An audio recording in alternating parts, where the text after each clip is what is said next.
For those of you who do not know, Silmarillion Film Project is a theoretical, in big letters, theoretical adaptation of J.R.R. Tolkien's Silmarillion into a long-running television series. To give you an idea of what long-running means, we just completed season 3, and Feanor basically just died. So, you know that like very small section at the beginning of the Silmarillion, we got through that. Yes? Was Feanor's death like the season finale? No, absolutely not. It was not. I kind of had a perverse pleasure in not doing that. Kind of like giving Feanor this ginormous like, nope. You are not the most important person in this story. So, that joke never gets old. So anyway, what we did not do today was actually complete any scenes for the SilmFilm project. I did complete some, so if we have time, we can do some readings. However, what I would like to do is kind of talk to some of the folks who did get involved, especially people who have never SilmFilmed before. When I started using SilmFilm as a verb, I could not help myself by thinking of of using, do you even SilmFilm, bro? So anyway, I'd definitely like to talk to some of the folks who came in, especially people who were involving themselves in SilmFilm for the first time, and kind of get what their take was on what that experience was like, how it affected the way they interact with the text. I know how it does for me, and I could talk about that until next year, but I won't. I will let other people do that for me. So does anybody who was in the session earlier today want to kind of give us some thoughts? You don't have to have been a first-time SilmFilmer. Sure. Okay, I've got significant ones.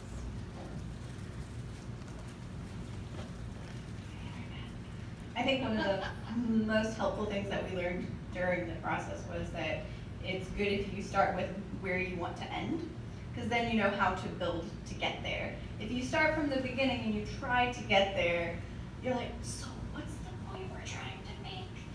And it doesn't go as well as you might think to start at the beginning. It's not the very best place to start. Julie Andrews lied to you.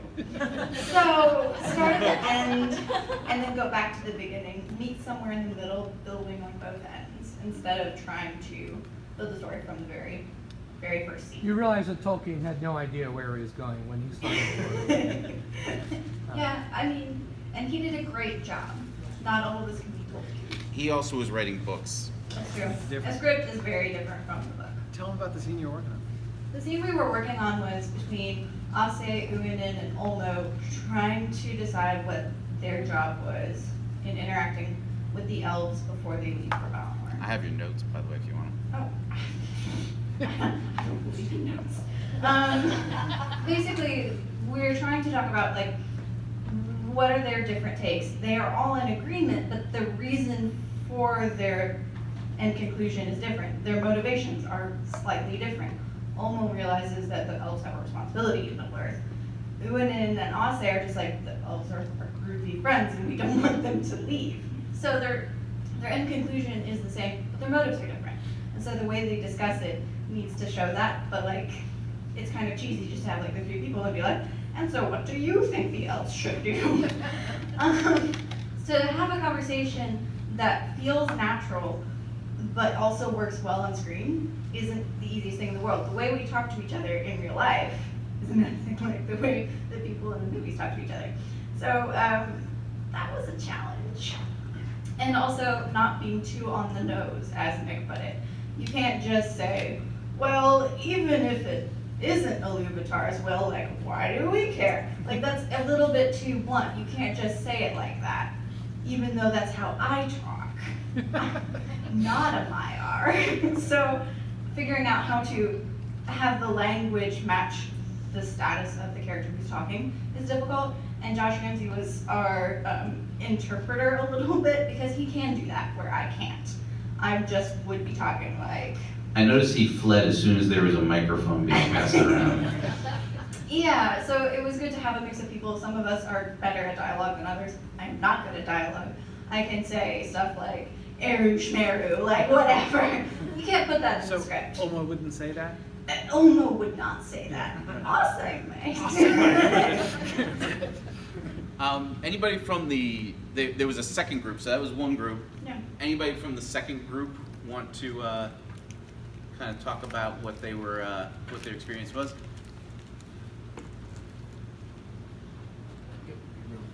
Just go. Yeah, might as well. You came So, all this way. I did. I'm totally new to SilmFilm and have been struggling for a long time in my life to read the Silmarillion, because I really want to read it, but I keep getting bogged down. So I thought this would be a really great way to get into it, and it is actually, because I had just read the kinslaying, and that's the part we did. And wow, does that make it come alive? Because you got to sit there and think about people's motivations and what, if she knows this, does he know this? And it's just really a lot of fun, and I really enjoyed it. I think we came up with some things that We totally were profitable. So I highly recommend it, and I'm going to go back and listen to them all now. Yeah, I'm definitely going to have to save the notes that everybody had for posterity, so that if we actually write any of those scenes out, I have to do less work, or whoever it is has to do less work, which is awesome. I actually considered working from the scenes that they've been writing, but you know what? I felt like that was kind of like working too much over the groundwork that other people had laid and kind of taking credit for other people's stuff. Which, yes, we are doing a marginally fair use kind of thing as it is. But yeah, sure. Anybody else? Yeah.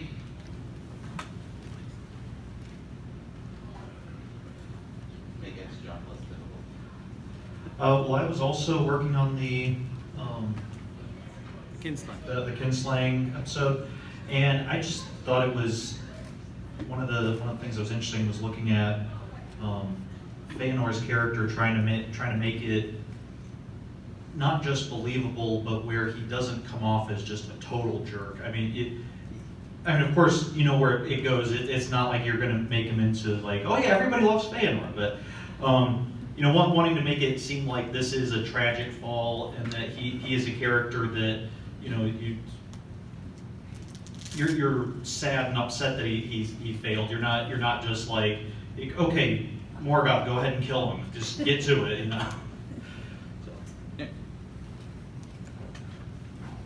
Anyone else? Yeah. So I was doing the kinslaying one too, and it's the thing that I find that is so Best part of this trip, by the way, getting to be Professor Olson's editor in a way. That's right. That's right. Turning the tables. Exactly. I was like, Nick, is this okay? Can we do this? Do we have your permission? Yeah, because we normally boss them around and say like, no, you can't do that. You have to redo the whole thing. Scrap all the work that you've done.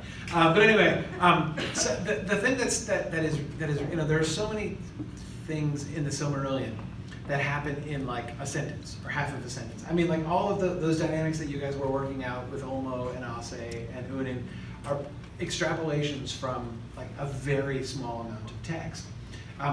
But these kinds of discussions, these kinds of, to really sort of spell out and imagine, but what would that have looked like?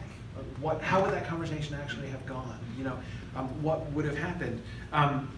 It really prompts you to think through things in so much more detail. So like for instance, one of the things that came from me, and Stephen, just picking up on what you were just saying, thinking about Feanor's fall, right? And it was kind of. There it goes. There it goes. Sorry, our battery was dying, and now it is dead. Like Feanor. Yeah, but it's okay. Fall a favor and use it. Yeah, I will. All right, hang on.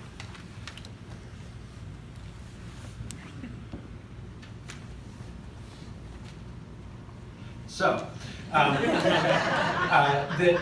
thinking about Feanor's fall and what we see of, what we kind of started off thinking like, okay, so really, because what we were doing specifically was the moment when Feanor arrives in Alqualande first, not like no violence is happening yet, right? No kin have yet been slain, and he's showing up and asking like, hey, he's doing the recruitment speech, right? Come join us, and then always like, no thanks, we're good. And then he leaves, and then they're going to come back and take the ships, right? So it's the whole setup conversation there. Our three characters were Feanor and Olwe, and Eowyn, his daughter, the wife of Finarfin, which was, and we kept thinking, as Patty was saying, or we kept thinking through, as Maddie was saying, we kept thinking through all these factors, like, like, okay, wait, do they know about the oath? Do they know about Feanor's oath? Do they know about the loss of the Silmarils? Like, do they even know that? And have they gotten that news in Alqualande or not? So we had to think through all of that setup first. And Eowyn, see, we had Eowyn there with her husband Finarfin during Feanor's speech, right? Yeah, in the episode previous. In the episode previous. So we were working on that premise that Olwe hadn't heard yet, because she has just come to like tell Dad what was just happening up in Tyrion, right?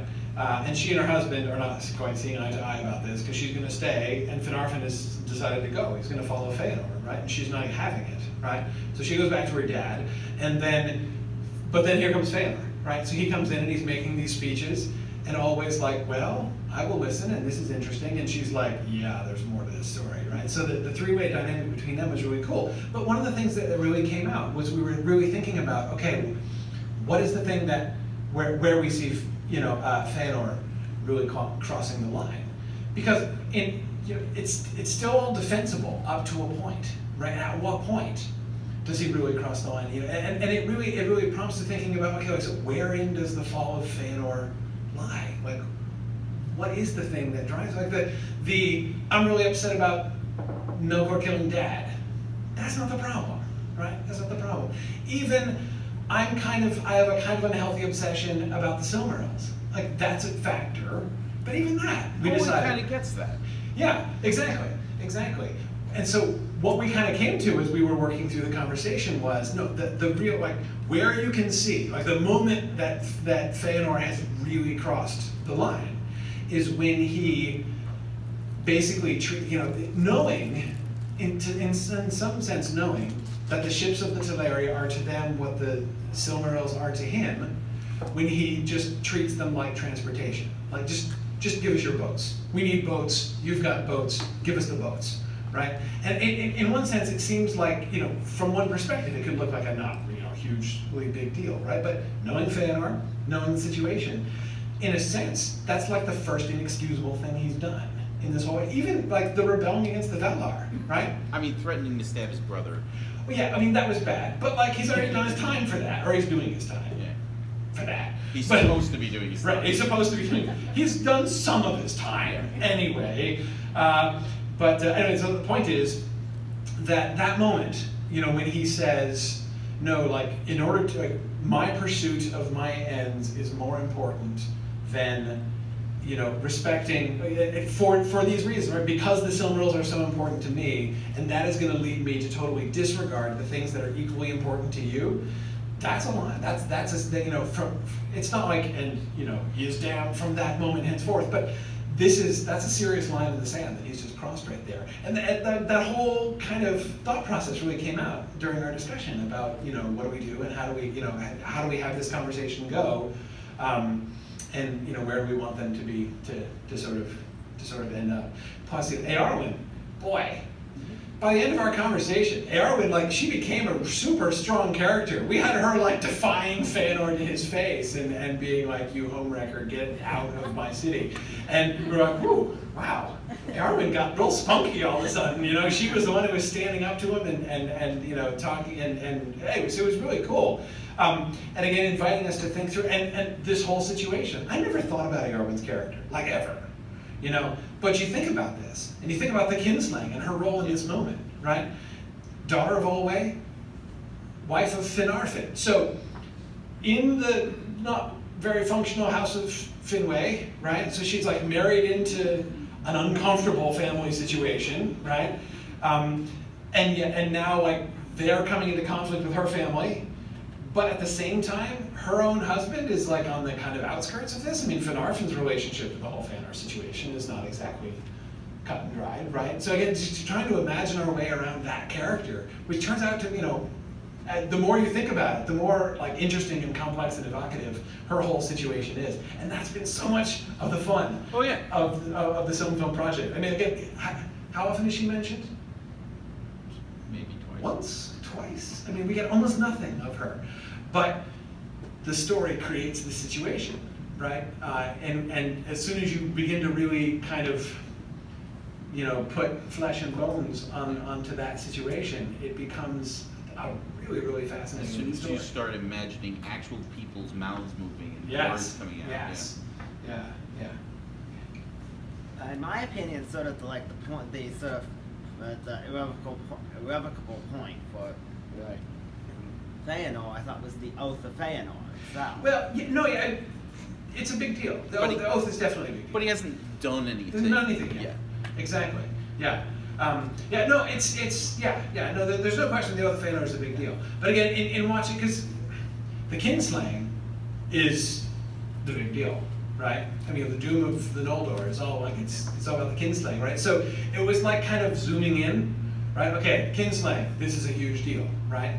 So at what point in that process, right? From hi, I've shown up to I'm slaughtering my kin, right? Like, how do you get from point A to point B? And at what point, you know, have you committed yourself? And what is it that leads to that? And again, working backwards can be super helpful with that, because when you're going from beginning to end, especially at the scene writing level, in the episode outlining level, you can still kind of get away with kind of a chronological thought pattern. As soon as you get down to the scene level, especially if you're kind of a terse writer, which I happen to be a particularly terse writer, you tend to kind of get to where you're going a little too fast, which generally doesn't make for great TV watching, and you're not really earning the emotional catharsis that you're getting out of that scene. So yeah, like the way that you approach it can be actually super helpful. It was also really interesting when you gave us the advice of maybe start at the end. Where do you want the scene to end up? We sort of came to this. The crux of the issue is that the Valar are pressuring the elves to do something that is outside of the nature of the elves. Yeah. And Olmo's ultimate response to that is, well, we can't be outright insubordinate, but we have to act according to our nature. Yes. And so that is the main focus of the discussion, which isn't where we started at all. Right. So the idea that everything must act according to its nature, and that this is deeply unnatural, these elves going to this place where they'll ultimately be pendant and kind of unhappy, even though it's paradise. So yeah. Yeah, and of course, you know, thinking about what you were saying about Tolkien's process and how that's different from this process. You know, when you've got an episode, right? Like we are scripting this episode. I mean, there can be some flexibility in changing. But you know where you're going. And there's a reason why Tolkien didn't like go to the end and work backwards. But there's a reason The Lord of the Rings ended up being about 30 chapters longer than he projected it was going to be. You know, I mean, we keep joking about this in the history of the Lord of the Rings class. You know, it's so precious. Every time Tolkien says, like, okay, here's how many chapters are left in the book, right? And he's like, okay, I'm going to do all this in five more chapters, and we know, right? We know, in fact, that he's talking about book 3. Right here, and he's like, okay, I'm about 3 chapters from the end. We're coming into the home stretch here. Right? You don't know it, but you're not at all. Also, he's not adapting somebody else's work. Exactly. Is another thing. Exactly. Like, because he's already laid the groundwork. You already know what's there. Yeah. You know, it's a question of how you're going to get there. Do we want to? Yeah, sure. All right. So I basically, in the intervening time, in a fit of panic, I wrote 3 scenes during the other talks, one from each of the 3 seasons that we've had. So as kind of a test run, we can do the first one at least. That's only got 2 people in it. So I would like to see if I could get 2 volunteers. Volunteers from the I audience. have Manway and Melkor. Oh, the Manway Melkor scene? Yeah. Oh, that's good. And I have to tell you, to kind of set up the Yeah. to kind of set up the context here, this was a scene that I fought against initially, and I was wrong. I was wrong. It doesn't happen often, but you know. Only when you disagree with me. Yeah, that's. Mhm. So you're playing Melkor? That's That would not be how I would describe it. I'm sure that's not how Melkor would describe it either. So anyway, so essentially, Manway's making a house call. Context. This does not happen in the book at all. However, in the context of drawing out Melkor's fall over the course of the first season, so in the Silmarillion, by the time Melkor hits Arda, he's already 100% fallen. We're already there. Telling the story of somebody falling over the course of the Ainulindale, not super interesting TV. So what we wanted to do was kind of create this feeling of an actual fall, you know, because what does Tolkien tell us? He tells us that nothing is evil in the beginning. And we wanted to illustrate that. So Melkor was progressively falling more and more over the course of the season. By this point, he's pretty much already, he's already crossed the Rubicon, at least in his mind. Manway's still trying to pull him back in. It's like Manway's last attempt. Right. See, this was another really interesting thing. In addition to really thinking through Melkor's fall in ways that were really interesting back in season 1, we were also thinking about Manway's character, right? And how would he act? And one of the chief things that we were coming back to, Manway does not want to fight Melkor. I mean, if he has to just go out and beat up Melkor and drag him back, he's lost. Like, this is not how it's supposed to be. It's not just about we're in conflict, he's the bad guy and we're the good guy, so I'm supposed to win, right? That's not what it means to be a good guy in Tolkien's world, right? Yeah.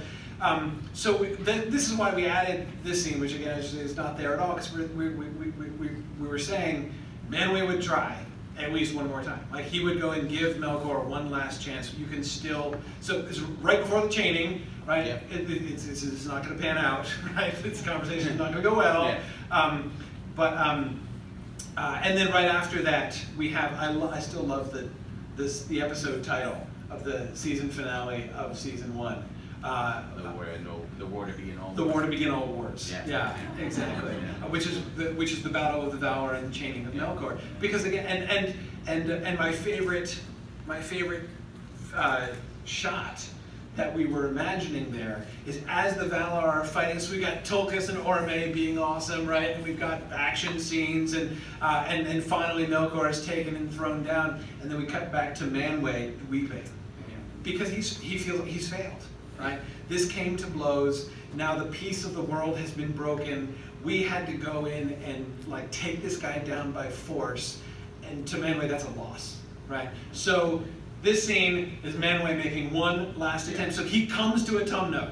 He humbles himself to appear before Melkor in Autumno to ask him to beg him to see reason and come back. And he asks Melkor, "Won't you come down and speak with me?"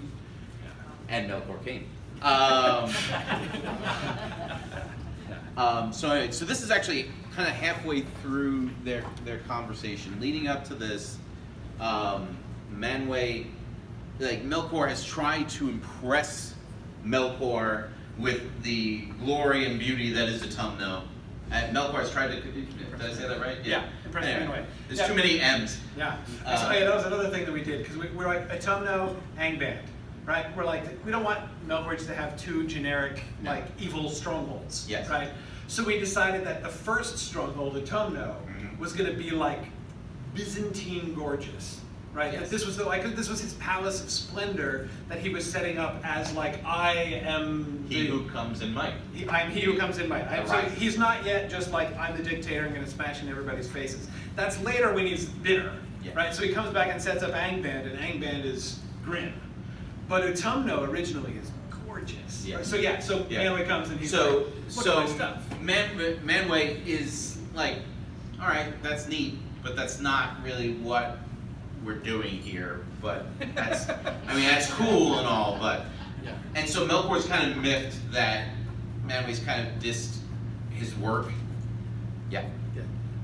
Sumner was still all dog, right? What? Well, No, opposite. no. Opposite, because light was what Melkor loves. That's what he's after. In fact, we made his love of light and desire for light to be one of the real central points of his fall. That it was his love of and desire of light and his possessiveness over light Yeah. that made him, which also, by the way, like previous relationship drama with Varda. Yeah. Like, it was awkward. She was not into him, and that was not okay. She friend zoned him real quick. Absolutely. And he never really was down with that. Yeah. All right, guys. Yeah. Who wants to be who? I got two M's. You all do first, so. I want to do Melkor. Okay, you got it. Feeling very Luciferian. Okay, all right, fantastic. Please. You've been put in that mood, I take it, yeah. I've seen it happen over the course of the day. So, at this point, Manway is still the pinnacle of calm, but Melkor is starting to get increasingly agitated. Okay, all right. I do apologize because, like I said, I scribbled this in over the course of a couple hours, well, along with the other one, so. Forgive us, the handwriting is not always great. Yeah, no, it's not. You say that your desire is for me to dwell amongst the rest of you, yet while you purport to see no value in my work here in Autumno, you are more than happy to bask in the light of the lamps, the construction of which could not have been accomplished without me. You abandoned me and my kingdom to live in the dark across the sea. Do you truly expect me to believe that your rekindled desire for my company stems from the goodness of your heart rather than a need for my skill? The lamps were indeed things of great glory, and you could do great glorious things again if you would but rejoin and work in harmony with us, your brethren. Again? Are you truly so blind, brother? Look and behold the glory that surrounds you where you sit, and all this accomplished without the help of any of those pining after those accursed lamps. The lamps which are now lost, many were those who labored long in their making. I suppose you intend to lay the fault of their destruction at my feet. So be it. You claim to offer me a hand in brotherhood, but I perceive that you do so merely to hide the rod of judgment. Admit it, you think it's my fault. No. What do you mean, no? Is that seriously what I wrote?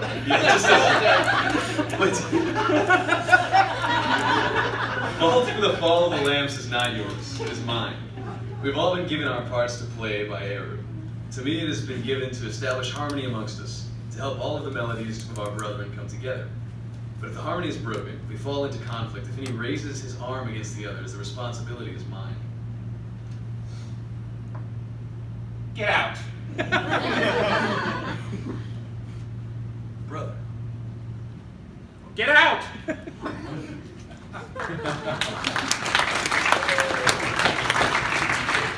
So I apologize. There may have been a few in there that were a little. Work in progress. Work in progress. That's it? Work in progress. Yeah. Yeah, well, yeah, first draft and half asleep and trying to pay attention to other people talking at the same time. So, anyway, anybody have, other than, like, actual dialogue, diction and whatnot, does anybody have any notes? Anything interesting that they pulled out of that? I like it that you emphasize that Manway is willing to take responsibility, not just for himself, but for the people he is in leadership over. Yeah. And it's like that thing that Tom Shippey was talking about leadership versus management versus administration. We see Manway very much being a leader and not just an administrator. Yeah. I learned that from Captain Kirk. And Yeah. I was just getting a little bit of like a Thor Loki vibe from the Yeah, no, that was, now, that wasn't explicitly my idea. I did have a little bleed over from a Thor movie in a different episode. That was hilarious. This actually. isn't it, Yeah. but Yeah. We had wolves attacking and like on the wharves and being beaten off, and Nick was drafting it, and then he realized like halfway through, oh, actually I just rewrote Thor Ragnarok. it's happened. It happens. It happens. Yeah. Yeah. Yeah. The contrast with Melkor and Lucifer in Paradise Lost, I think is the more I look at both of those, the more I see what Tolkien is doing must have been influenced by that. But I think what my reaction when I'm reading through Paradise Lost is, how does Satan think he can win? Yeah. And I think you have to communicate that somehow this creature who's made by God, Luvatar, thinks that he can win. Mm-hmm. And Yeah. My hat's off to anybody who takes that on, because it's a hard Yeah. it's a hard hard thing to. He may not, like, right now he's not really focused on beating Iluvatar. Yeah. He's focused on beating Manwë. Yeah. Because one-on-one, he can beat Manwë. Yeah. You know? Yeah. It, like, in the Silmarillion, it's really Tolkien showing up that turns the tide. Like, they're getting pretty well pummeled until he shows up. Now, that's not the way we did it. Yeah. But, nonetheless. Yeah. I was intrigued by the part where Melkor says, "You only want me for my skills." Yeah. As if, I just want a hug. Yeah. Well, right. Almost a Voldemort. Well, he's super delusional in not only in the way that he perceives himself, but the way he perceives other people's perceptions of him. But it also leads to the concept that maybe there was an opening there that Manwë missed. It's possible. Yeah. I was reminded of, I believe it's after Melkor's release from the chain later, but there's a text in Silmarillion saying something along the lines of, Manwë didn't realize that he was evil because he had no evil in himself and didn't recognize it. Yeah. Yeah, absolutely. So there's a scene earlier in that episode where Varda basically tells Manwë that there's no way that Melkor is going to come around.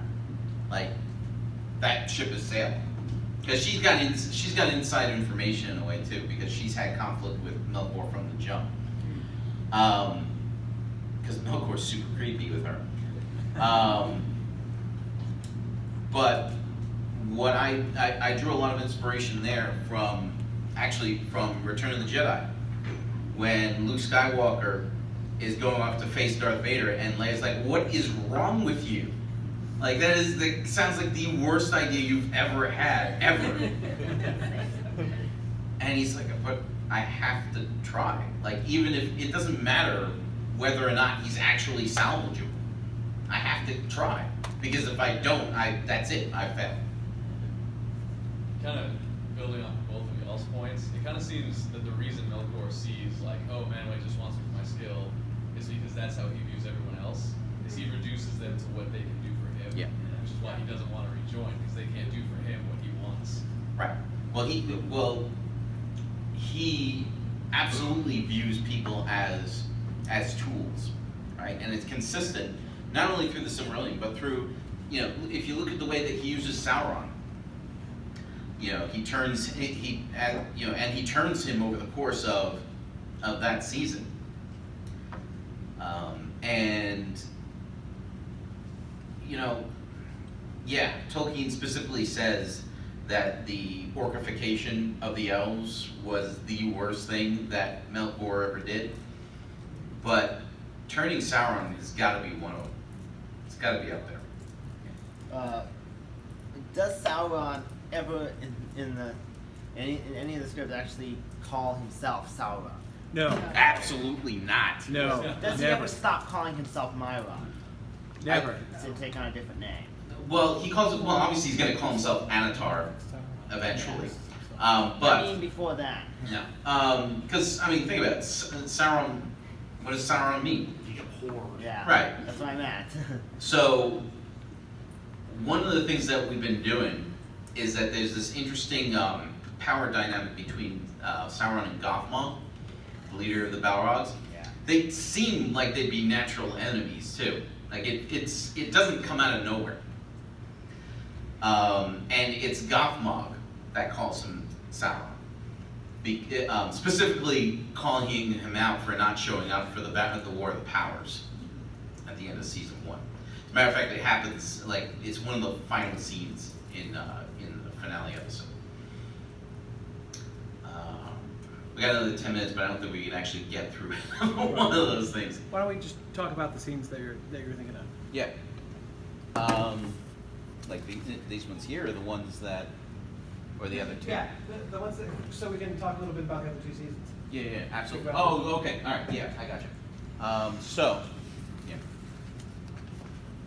The other one So was just for those of you who are new, very brief explanation. The way that we broke it up, so we do 13 one-hour episodes per season. Season 1 is Valar Falls, the fall of Melkor is the major arc. It begins at the Ainulindalë, ends at the chaining of Melkor.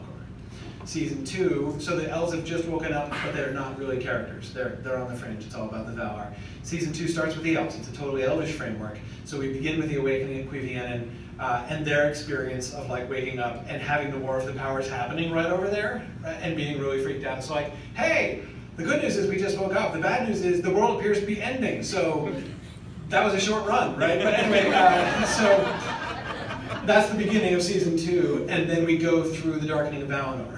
So the first half of the season is the journey and the early stuff, and then we get the trial of Melkor and the unrest of the Noldor leading up to the darkening of Valinor at the end of season 2. Season 3 then starts with Feanor's speech and oath in episode 1, kinslaying episode 2, and then we end with Invalarian, they come back. So we end with Feanor's death in episode 10 out of 13? 11. He dies, right? He dies in the first He's mortally act. wounded The in first- episode 10 and dies in episode 11. Yeah, he dies in the first act of episode 11. Yeah, and then so the end of the 3rd season is the sun rises and Maedhros is chained to the. So Maedhros chained to the cliff, Fingolfin knocking on the door, the sun rising. Is the end of season 3. So just to give you the framework of how we're talking about this. Hang on, Caitlin. Yeah, so the second scene that I scribbled is actually, so one of the things that we kind of ran into pretty early on in season 2 was the problem of Indus and Finway's relationship. because the film industry has kind of trained people to think that the only reason why anybody would go against a cultural taboo, like having a second wife, would be from overwhelming passion. Your words. Yes. Well, we needed a different reason than that, because that's definitely not the way it comes across in the text at all. And can you imagine Tolkien's Finway and Indus being like, I don't care what they say, I will marry you. Forget my family. I'm going to my super angry son. Exactly right. Yeah, and she's like, yes, exactly. I don't care that you have this like really creepy son. I'm gonna marry you anyhow. And like thinking through like here's how like Hollywood would normally do this, and that's not at all fitting to the Tolkien world. But how do you do it? Then like, why? Why do it? Why on earth do they get married? Right, and so one of the reasons that made the most sense was he respects her. Right, crazy. Yeah. What kind of a basis for a marriage is that? I know, it's craziness. Right? So one of the ways that we caused that to happen. So Indus comes out to Tyrion to kind of like check in on the husband of her late friend, who she hears through her father is having a bit of a rough time. And while she's there winds up with this weird labor dispute between the Teleri and the Noldor, because it turns out, this was your idea, so it turns out the Noldor and the Teleri aren't really good at working with each other for weird reasons, because like, the Noldor keeps saying, look, the outline of my wrench is right here so that you put the wrench there when you're done with it. Why isn't it there? This doesn't make any sense. You know, we keep building roads and they keep dropping huts right where the road is supposed to go. We keep saying, they keep saying, hey, we need your help to build this wall over here. And we show up there on time, and they're nowhere to be found. Because they were busy singing. Right. Yeah, and their excuse is always, well, you know, we just heard the song of the gulls, and it just called to us, and we had to join in with them, and we had to come up with new harmonies to work with, because obviously the elves harmonize with nature, like that, of course, is a thing that happens, right? Yeah, naturally. And the thing is like, that's their job, you know. Yeah. It's not slacking. If you're one of the Teleri, that's your full-time job, right? I mean, you know, and so they're going to be like, dude, these Noldor are like, build the roads, and we're like, the seagulls are singing. What is wrong with you? Wait, you're mad because we're not helping you build that city for us that we never asked you for, ever? So priorities engineers versus surfer dudes. Well, see, but see, and this is one of the challenges all the way through, is not only imagining the different sort of elvish subcultures without granting one of them a kind of dominant or kind of, you know, like this is the frame by which others, but not subjecting any of them to human assumptions. Right, and the way that we assume things are supposed to go, and to think like, what is it like to be, you know, and to be one of Teleri, and like, because I get your idea of like what your job is, what your calling is in life, is going to be very different, not only from the Noldor, but from us, and imagining that through has been a lot of fun. Yeah. But yeah, Indus is, and so Indus kind of winds up Yeah. being the go-between between this mess, right?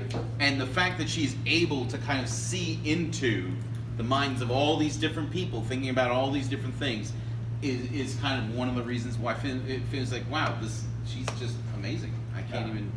Yeah, we really liked the idea. We had, though it was a risky idea, of having Indus be friends, like have Finway's second wife be friends with his first wife.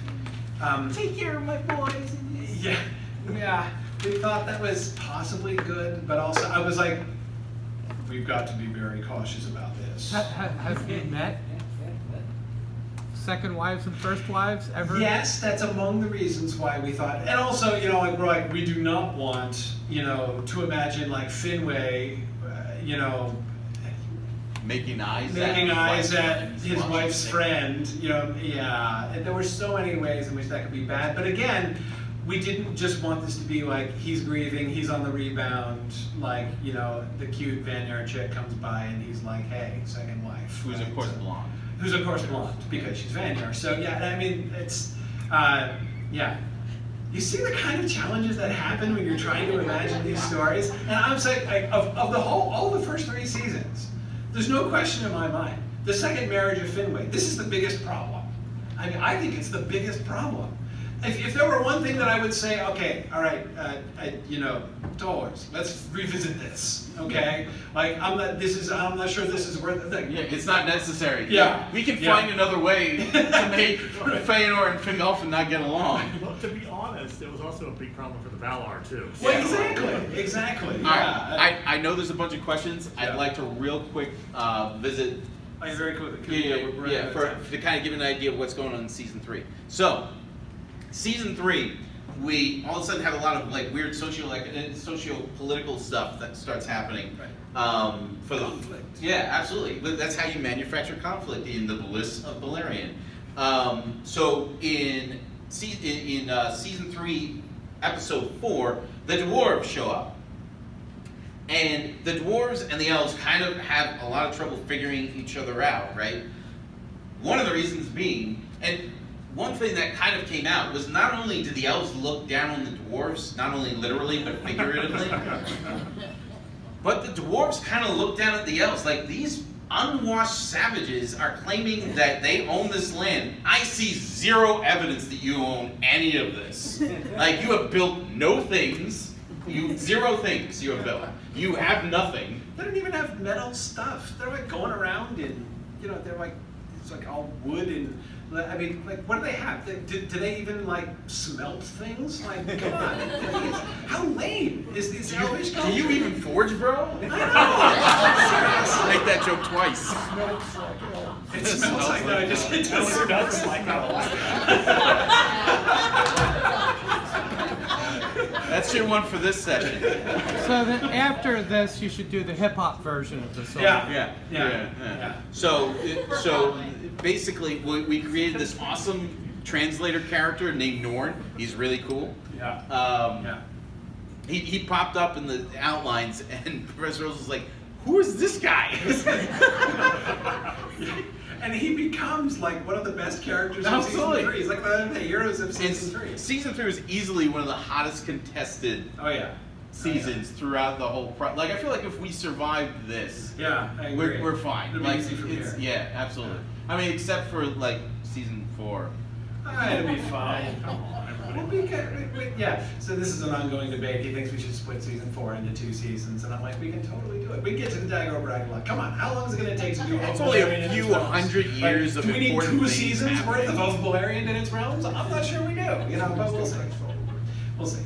I'm open-minded though. We'll map it out. You were learning about the Klingon, though. We are, yes. It is time for Klingon.